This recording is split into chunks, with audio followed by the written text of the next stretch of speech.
Ne rien faire est aussi un défi à l'improvisation.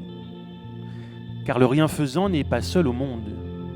Il interagit, mais il n'anticipe pas le futur ni ne tire de leçons systématiques du temps passé. Il est ici et maintenant.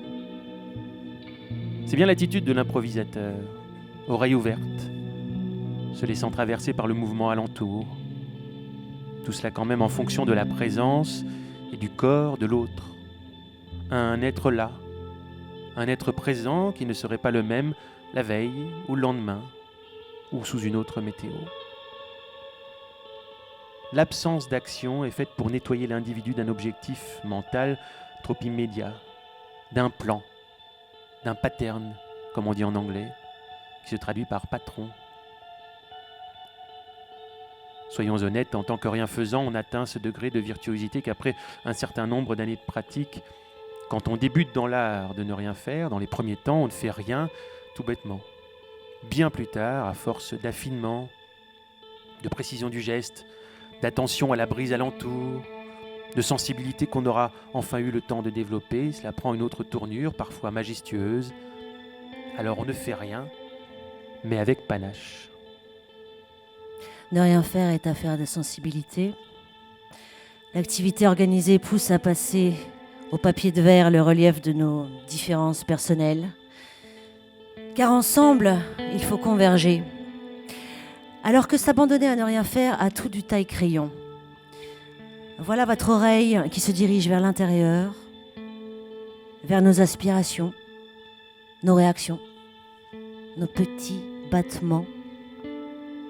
On n'a pas toujours raison, on a rarement la bonne vision. Mais notre évaluation personnelle, toute déséquilibrée et pétrie de mauvaise foi qu'elle puisse être, doit compter dans notre manière d'appréhender le monde.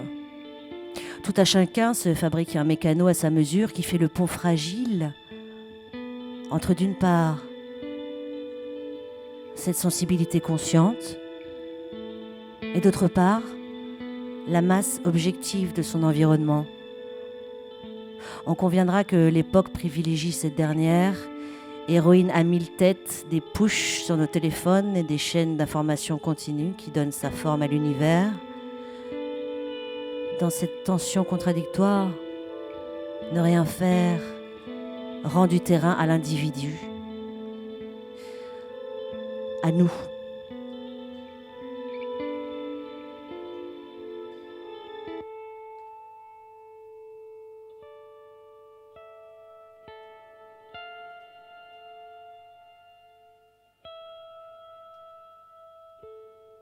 Ne rien faire n'est pas dormir.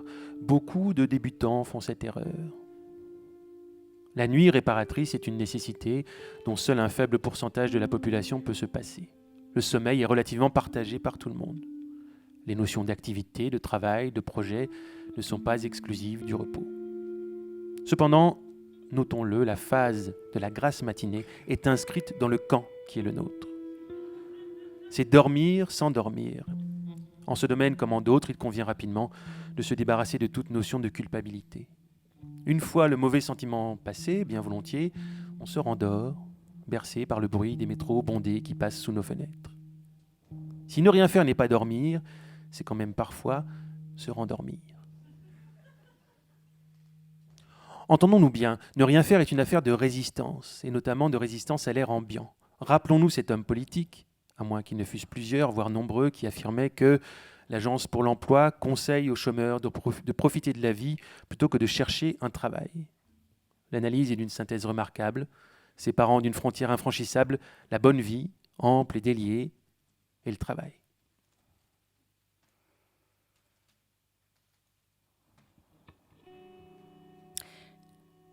La nostalgie n'est pas bonne conseillère.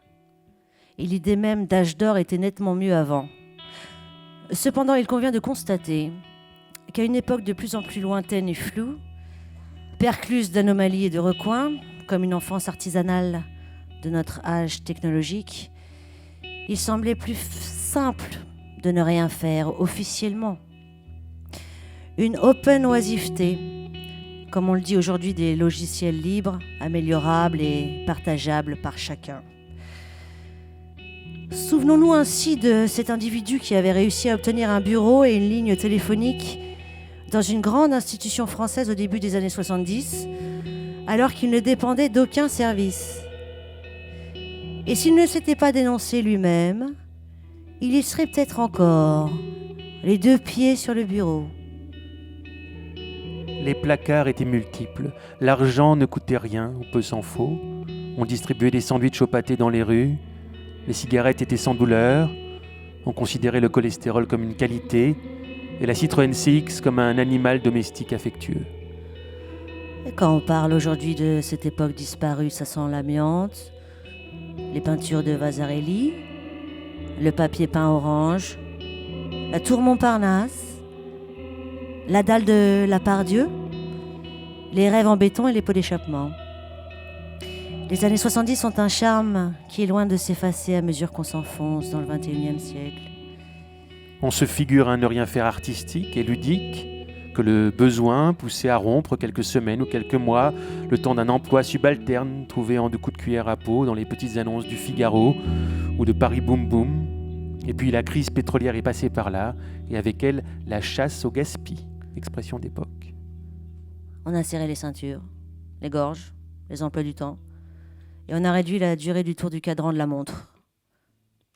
Mais ne rien faire reste possible. N'oublions pas que l'on vit l'âge d'or de demain.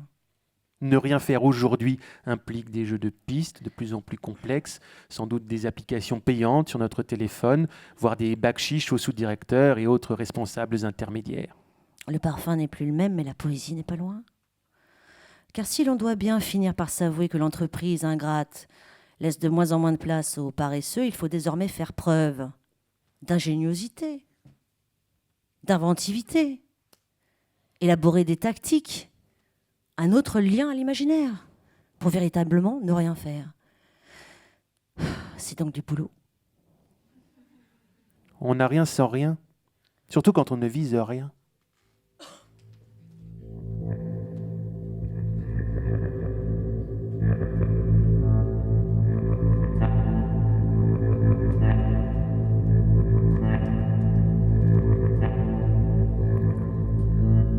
Exercez-vous.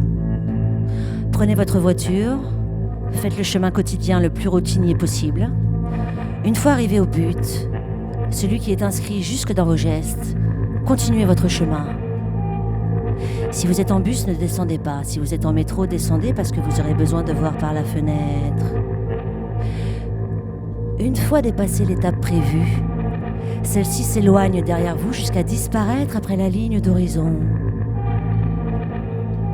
Vous êtes alors au milieu d'un paysage méconnu, à une heure qui n'est habituellement pas autorisée, et vous vous retrouvez en situation de fragilité. Ne soyez pas trop sur vos gardes. Tout va bien se dérouler.